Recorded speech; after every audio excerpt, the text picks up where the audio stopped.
All right, returning to the origin of the French.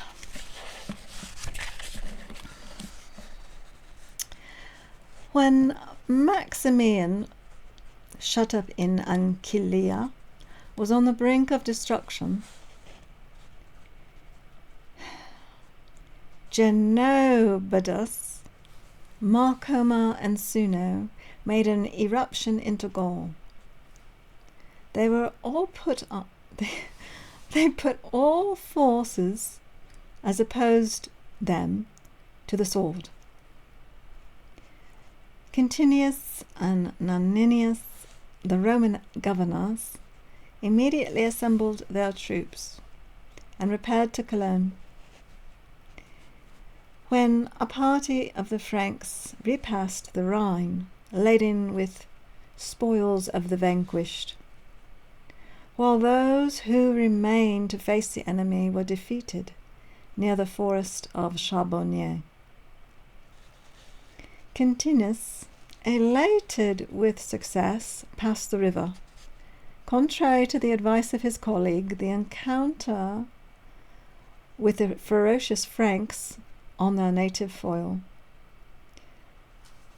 So he encountered them. The event justified the remonstrance of Noninius. The belt of the Roman troops perished in this unfortunate expedition. The cavalry were massacred, and the small body of infantry that effected its escape was indebted for its safety to the darkness of the night. It does not appear that in these various incursions, which were continued during the long space of 150 years, the Franks were actuated by any other motive than the prospect of pillage. So they're just downright pillagers. The facility of making eruptions into Gaul first gave them the desire of invading it. Already had the Alans, the Sueves, and the Gepidae, the Vandals, ravaged in their passage that devoted country. Already had the Goths, the Burgundians, established their residence there. The former towards the Alps, the latter in the vicinity of the Pyrenees. The rest of the country was in bad state of defense. The Roman power was depressed by I'll just say intestine commotions, and also an odd one. The incapacity of its chiefs had involved the empire in ruin. These considerations renewed the ardor of the Franks, who once more passed the Rhine, though not as a band of depredators, allured by the hope of plunder, but as a body of conquerors in search of a place of settlement.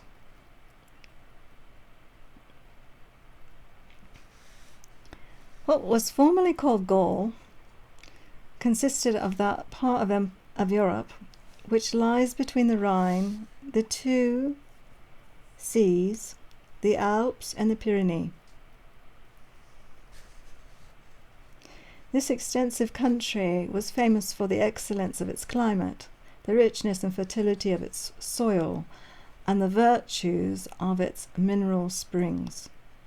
The beauty of its situation is peculiarly admired, and it presents to the view a vast number of lofty mountains crowned with woods, rising grounds embellished with vineyards, fertile plains, meadows, intersected by brooks and rivers, which, after spreading plenty around them, discharge themselves into the ocean or the Mediterranean. Although Gaul is highly celebrated for this variety of advantages, she is still more famous for the antiquity, courage, and happy genius of her inhabitants. It is notorious that she has established colonies in every part of the known world. The eruption and settlement of Segoves in Bohemia and Bavaria, a part of Iberia and of... I'll be reading this book until my dying day, maybe. It's so long. We're back in Bohemia here, in Italy, back to Italy. Reduced by the arms of Belloves. Rome sacked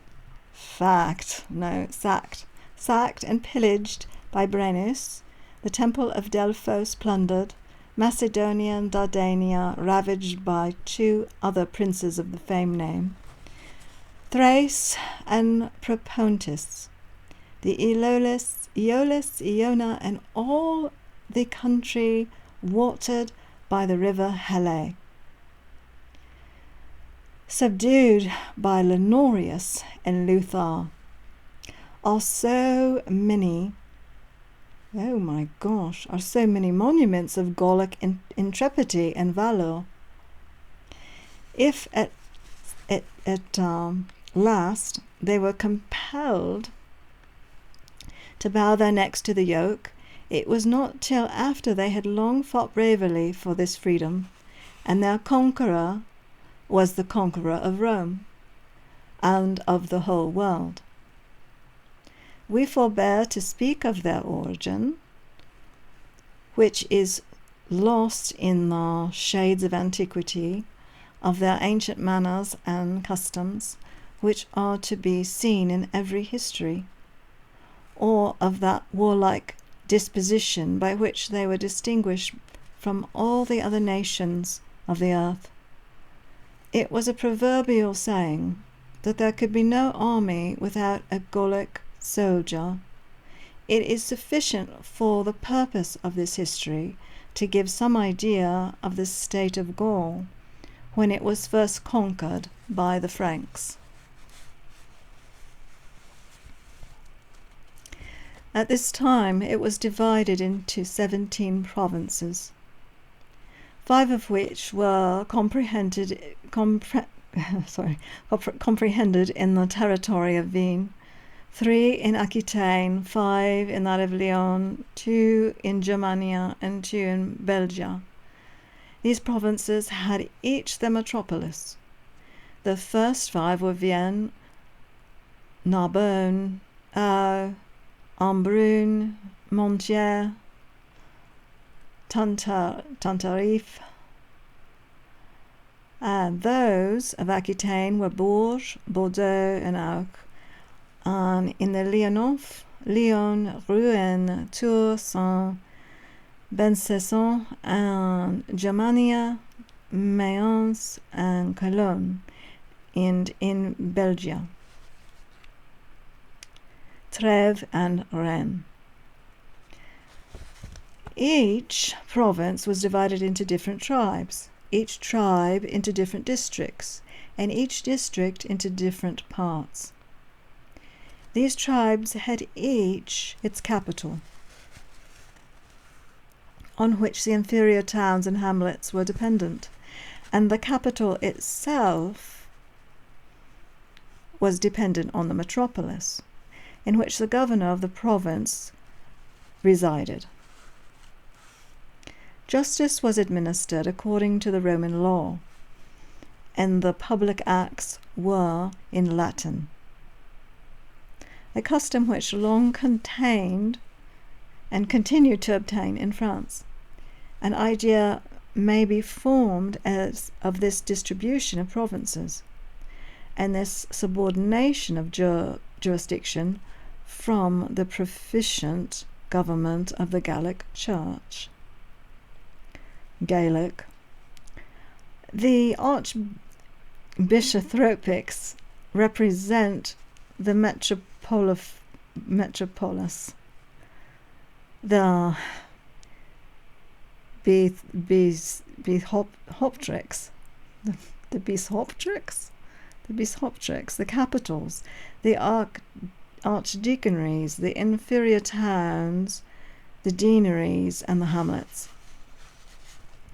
The governor of these provinces was either consular or praefedial.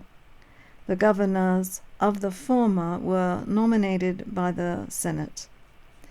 The consular governments were fixed in number, the districts of Lyon, Mayence, Cologne, Trèves, Rheims, Vienne.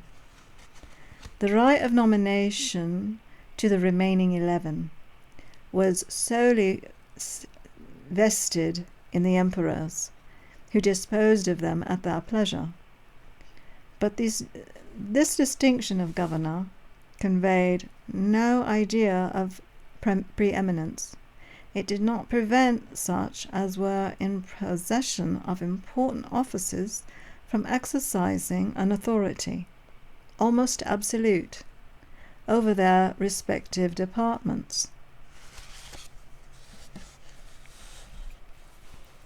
They equally enjoyed the privilege of having the fasces carried before them, the sasses. Besides these, the frontier towns had their dukes and the cities their counts. The former were officers of the first rank who received their dignity only from the legate. The latter acted as assesseurs or councillors to the commanders-in-chief and the provincial governors. Constantine the Great conferred this dignity upon the chief officers of the household and upon all those who enjoyed any considerable post in the law, the finances, or the army. The military dukes and counts were most distinguished, and certain territorial possessions were assigned them for their support. At first, these dignitaries were temporary, but they were afterwards granted for life, and at that length became hereditary. We find from the annals of the empire that there were 2 counts of Gaul, 2 counts in Gaul, one in the marshes of Strasbourg and the other on the Saxon coast, which formed part of the second province in Belgium. There were also 5 dukes, one of whom commanded in Franche-Comté, a second in Normandy and Brittany, a third in Rheims, a fourth in Cologne, and a fifth in Mayence. Among the great officers of Gaul, we find life-wise, a master of the cavalry. Whole duty it was to distribute to the dukes and counts the troops which he himself received from the Grand Master of the militia. Arsenals were established in several towns, where the necessary arms for this multitude of soldiers were forged. At Strasbourg they made arms of all kinds. Masons supplied them with darts and arrows, Reims with swords, Autun, cuirass, and Amiens, Trèves, and Soissons with shields and balafres, and with armour for their light armed cavalry. As soon as Constantine the Great found himself in peaceable possession of the empire, he created a praetorial prefect for Gaul, an officer who enjoyed a degree of power almost equal to that of a sovereign. He presided over the departments of war and finance, the administration of justice, and the levying of imports. His authority even extended over the presidents and governors of provinces. he made them deliver to him an account of their administration, and could depose them for, well, malversation. You know what? I'm not sure that one. I'm sorry. He could get rid of them for something called malversation. An appeal lay from every other tribunal to that of the prefect,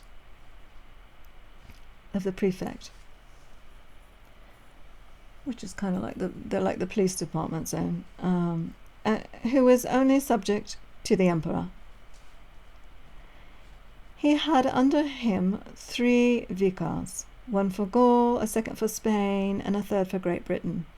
Treves was the usual place of his residence, and for which reason that city became the capital of Gaul. But after it had been sacked by the barbarians,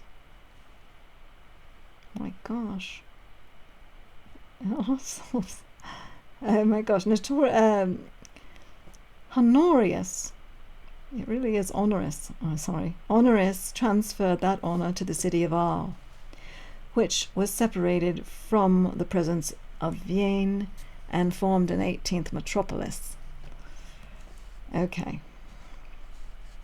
that was a wordy one. Christianity had long been the prevailing religion of the Gauls. Oh, bing, bing, we've got Christianity. The gospel had preached to them, according to some writers, by St. Luke, St. Philip, and St. Paul, but according to others by Chresian, a disciple of the latter apostle. Be that as it may, the persecution which raged during the reign of Antonius and Marcus, there was a persecution.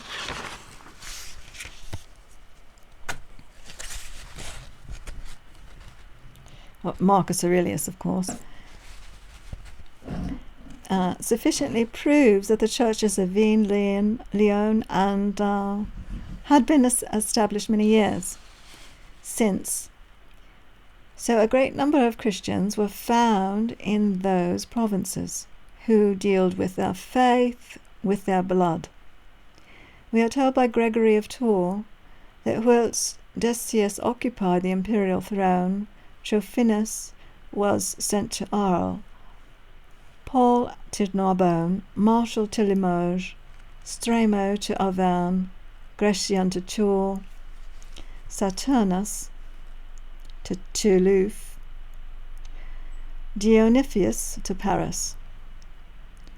These holy prelates preached the gospel with such success that they founded several churches and converted to Christianity the greater part of the Gaul.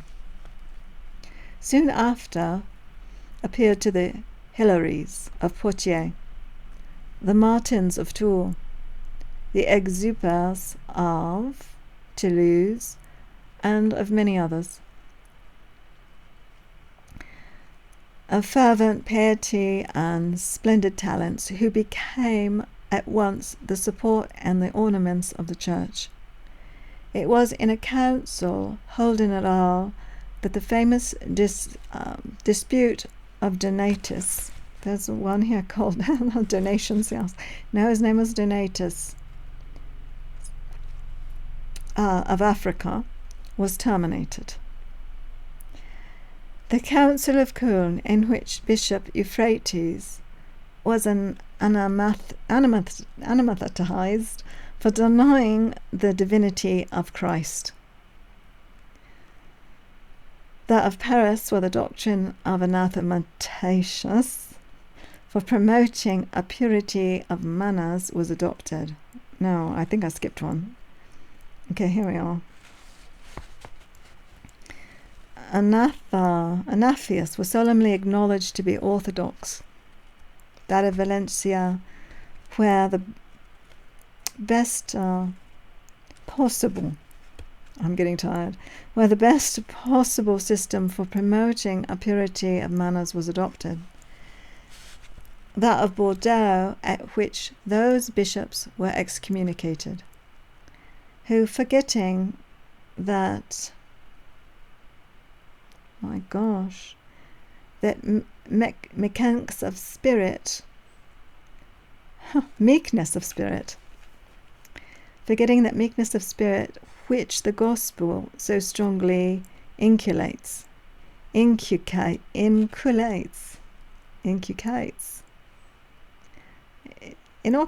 it should be, but they are saying inculcates.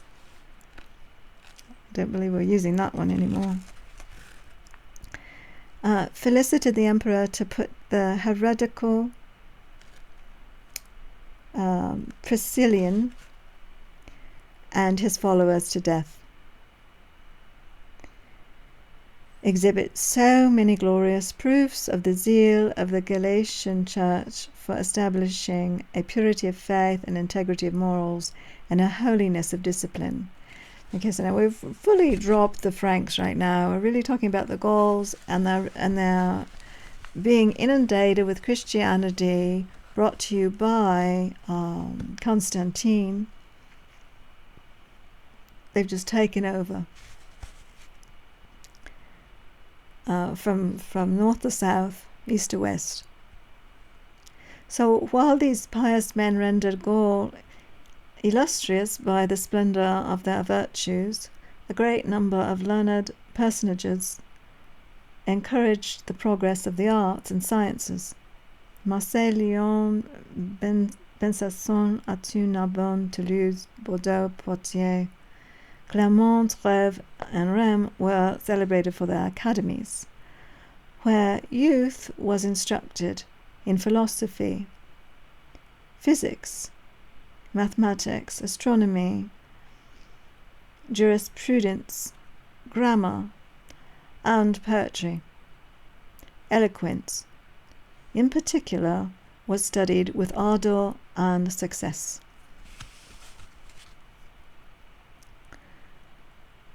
Those of Marseille, Bordeaux, and Lyon were the most distinguished. Marseille boasted, among its academical professors, a Critias, or, as some call him, Crinius, a learned physician who flourished soon after Hippocrates, a Pythias, a celebrated geographer, a Menocrat, a great lawyer, Statius, a famous rhetorician, Petronius, well known for the purity of his style and for the obscenity of his satirical portraits, Troilus, Pompey, so celebrated for his universal history, the loss of which will long be subject of regret. Favorinus, a prodigy of erudition. Salvinus, Genadus, Selenius, Victorinus, Caefarius, and Avitus, orators not less distinguished for the purity of their lives than the length and strength of their genius. Bordeaux was the theatre on which the talents of the following illustrious men were displayed. Minervius, who was dignified with the appellation of the second Quintilian, Atheus Patera, called the most powerful of all rhetoricians. So the act of rhetoric that was really given a rhetorician. So you're a rhetoric politician in a way, I imagine. Okay, Proseferus, to whom the capital of the world erected a statue. With this, oh my gosh, with this glorious inscription Rome, the queen of kings, to the king of elegance. No, I'm sorry, I got it all wrong. I'll say it again. Rome, the queen of kings, to the king of eloquence, and lastly, Aphonius, whose merit, seconded by fortune, raised him to the second dignity in the empire. The chief glory of the city of Lyon consists in having contained within its walls that formidable Athenaeum where the greatest orators repaired every year to dispute the prize of eloquence before a general assembly of all the people of Gaul.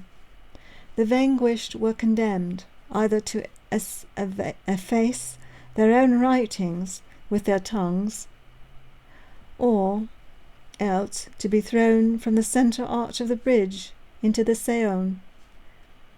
It would be an endless talk to repeat the names of all those whose abilities did honour to this ancient academy.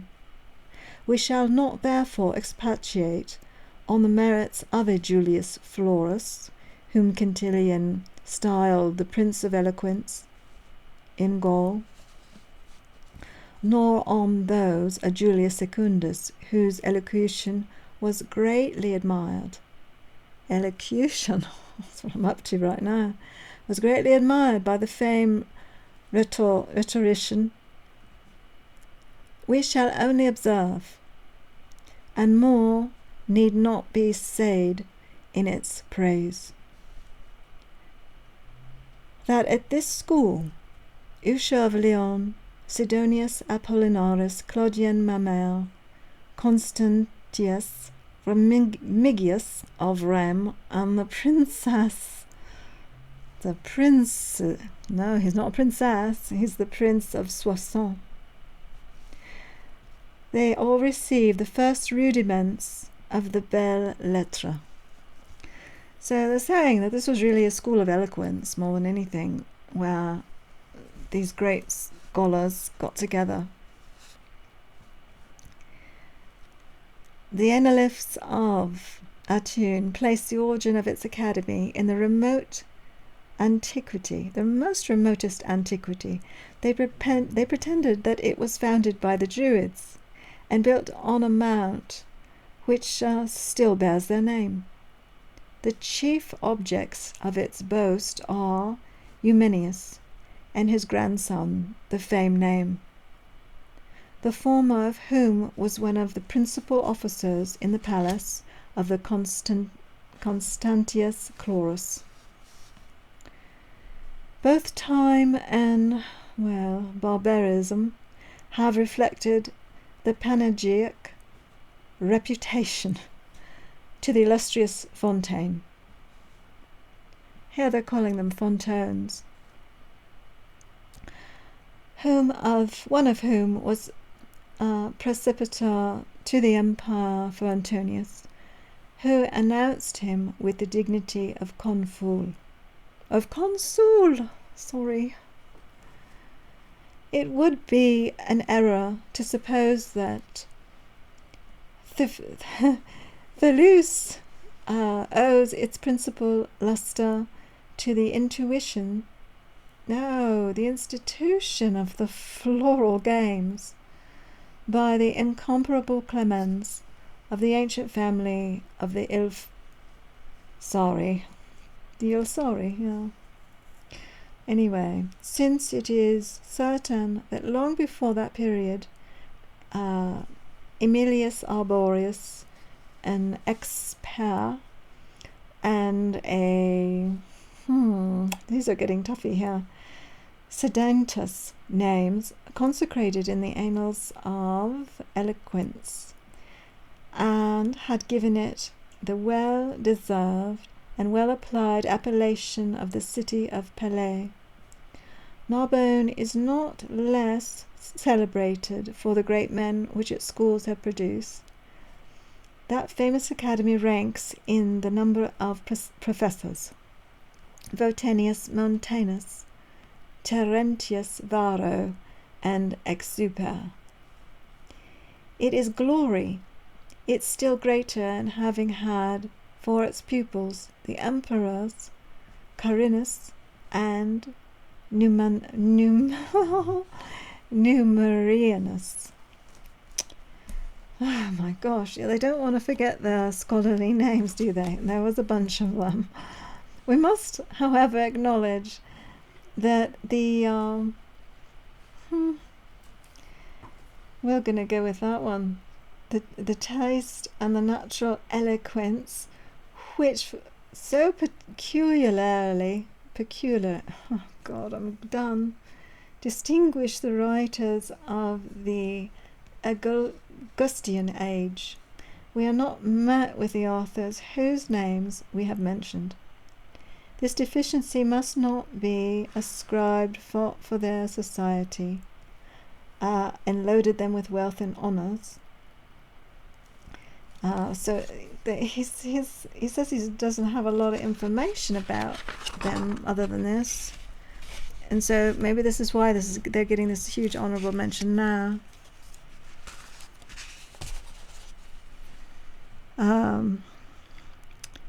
Okay, so here they are. Yeah, they're held in great respect. We were taken from the chair of eloquence or of poetry to fill the first offices in the state. So they're trying to say they're a cultured group. They're not just, hey, we're political. We're also filled with philosophy, also filled with poetry and rhetoric. Very interesting. But what ought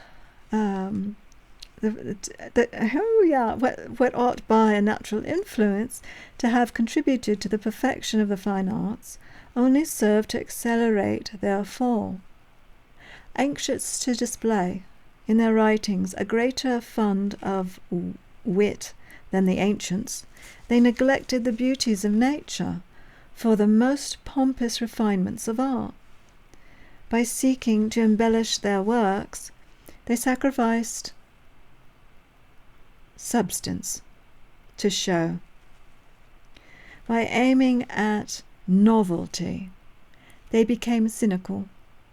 By endeavouring to please, they became frivolous.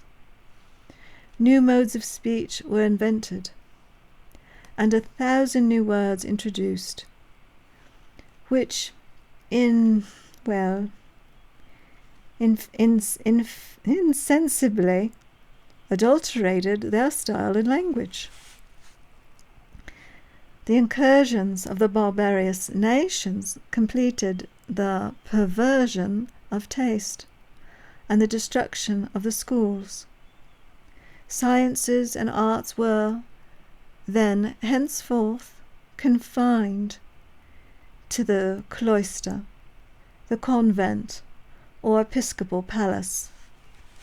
So they had an outburst, but then they went into novelty. And novelty was destroyed, and they pushed whatever they had learned back into the church. Such was the state of Gaul when the Franks attempted to procure a settlement there, for which purpose they resolved always to have kings of their own nation. This was the first blow which they aimed at the authority of Rome, who withheld, who wished to confound them, according to her usual policy, with her own subjects.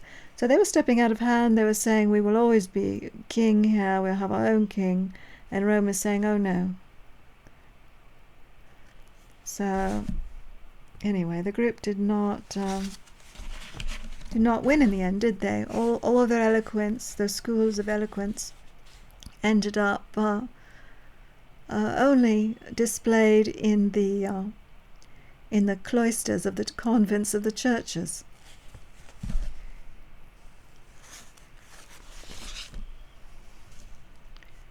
All right, so yeah, there they are, a whole bunch of, well, they're not theologians. They're real endeavourers into the learned class, and yet pushed aside in the end. Anyway, that's the end of that chapter.